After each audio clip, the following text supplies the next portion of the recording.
And hello everybody, welcome back to the channel guys. That was the worst refereeing performance I have ever seen. But before we do get into the video and discuss the actual match of Celtic 3, Rangers 2, please do smash that like button and subscribe to the channel for daily Rangers content. Okay, look, going into this game, Rangers have been in very, very good form. So have Celtic, really. In fact, since Michael Beals came in, he had never really lost a league game. There was only one game he'd lost, and that was, of course, the League Cup final, and Rangers have been in really good form, but the test that Rangers have missed is beating Celtic. Michael Beale has been able to go to Tynecastle, go to Easter Road, go to Pataudry and get results and beat everybody else within the league week in and week out. But the big test, the big questions were going to be asked of him if he could beat Celtic and try and close that gap. Look, obviously that wasn't the case today as Rangers lost 3-2. However, it doesn't tell the whole story. It really doesn't tell the whole story. I thought Rangers were actually fantastic today in terms of their overall performances. And the refereeing performance itself was utter abysmal. It's probably the worst I've ever seen. I did a video similar to this back in the summer when it came down to Willie Gollum in that game against Hibernian where Rangers had 2 men sent off, and I was like, this was one of the worst. That was the worst refereeing performance I'd ever seen. However, this one has to top it just because there is VAR in place. Look, we're going to talk about that opening goal that Rangers should have had on the scoreboard. That was, of course, Alfredo Morelos. And somehow, I don't know how, it's even gone around global now in terms of like going onto the big football meme pages and stuff, how bad the officiating is there. Obviously, Morelos had a bit of a tussle. He was the one that was sort of fouled in the build-up, scored the goal. Goal should have counted. Even Andy Walker there in the comments was like, yeah, that's a goal. Ali McCoy, everyone was saying it's a goal. VAR, Nick Walsh apparently on the VAR said absolutely not. I don't get it. I mean, if you've not even watched a game of football, you can tell that is not a penalty. Morelos does absolutely nothing wrong there. So right away, Rangers should be 1-0 up there. And let's not take away the importance of that first goal at Celtic Park, especially with no fans. That would have changed the game entirely. However, Rangers had that goal disallowed. I cannot believe it. And that was one of the worst. In fact, I'll go as far to say that is the worst decision I have ever seen in a football match. That decision. I think Celtic fans will come on here as well, and they'll say as well. I've put Celtic fans in my group chat and they're like, that's an absolute howler. So even if you're a neutral, complete neutral, you know that was an absolute howler made by Kevin Clancy today, and Rangers should have had that goal in there.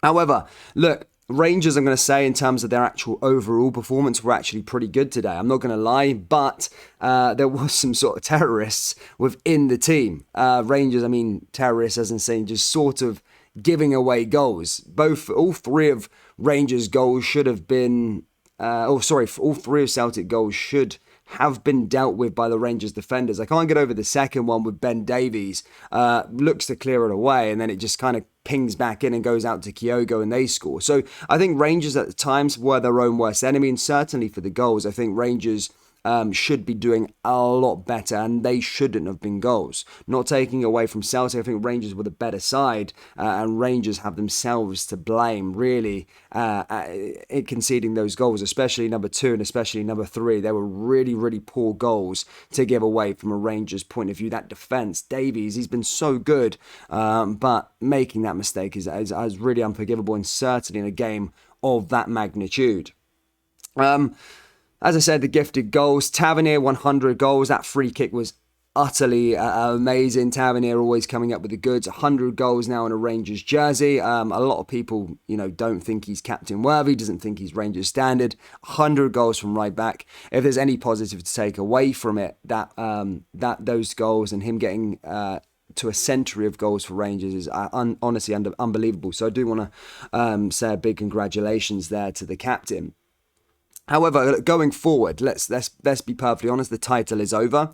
I did think the title was over a long time ago anyway, especially even back in November. Celtic just don't look like they're going to drop points, and again there against Rangers, they've come up trumps and managed to get all 3 points in the game. It's an interesting one.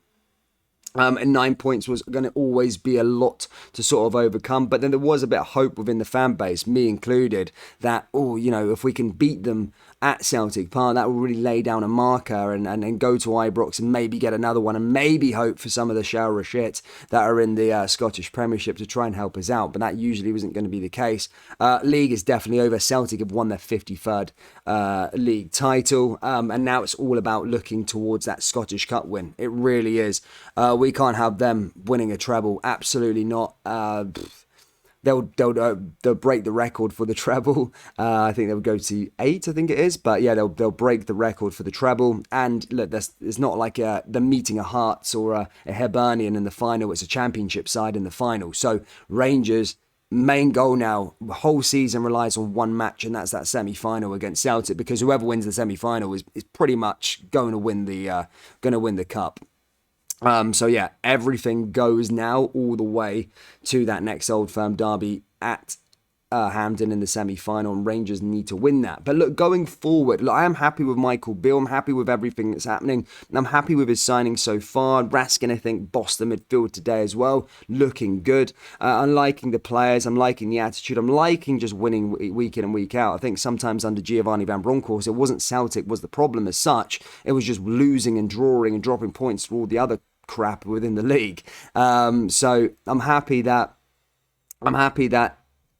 with Michael Beale. I am happy with Michael Beale, but it's a point of just getting to that summer now and really starting the rebuild, getting some more new faces through the door, and signing some players and really kicking on going into next season, because it's going to be a very, very big season for us. And the Old Firm games are going to be very important. As I said, Rangers managers don't last long if they keep getting beat in Old Firm games. So hopefully Rangers can get that Old Firm win in the semi-final, get to the final, end the season with a bit of silverware, and then we go for a proper rebuild. There's going to be the Champions League qualifiers and all the rest of it in the summer too. To be honest, I kind of want Europa League, but the way that Celtic are going to be getting the £40 million jackpot, Rangers have the pressure on them. They need to get that Champions League football as well. So it's going to be a very, very busy summer. Players coming in, players coming out. But look, I know it's a defeat. I know everybody's here, but really I'm looking at it and thinking, you know what? I've seen worse performances. I think Rangers are looking better, and it's maybe just a sake of we're just falling short, as I say, individual mistakes, referee performances. But definitely, I think we are going in the right direction. But yeah, just to finish this video off, guys, I do want to say again, Kevin Clancy, that was the worst decision I have ever seen. The fact they had VAR there as well, Nick Walsh as well. I'm sure you'll see those two in the Celtic Supporters Club after the game going, wow, how the hell did we get away with that one? It's on meme pages, guys. It's all over Twitter. It was a howler of a decision. And yeah, the worst I've ever seen. But from a Rangers perspective, I'm not too concerned. However, we do need to win that semi-final and cut out these individual mistakes, but things are looking okay. Rangers fans, what did you make, firstly, of Kevin Clancy's refereeing performance, and what did you make of the overall performance from Rangers? As I say, let me know down there in the comment section below. That brings us to the end of today's video. Please do smash that like button and subscribe to the channel for daily Rangers content. Thank you. I'll see you all next time. Take care. Peace.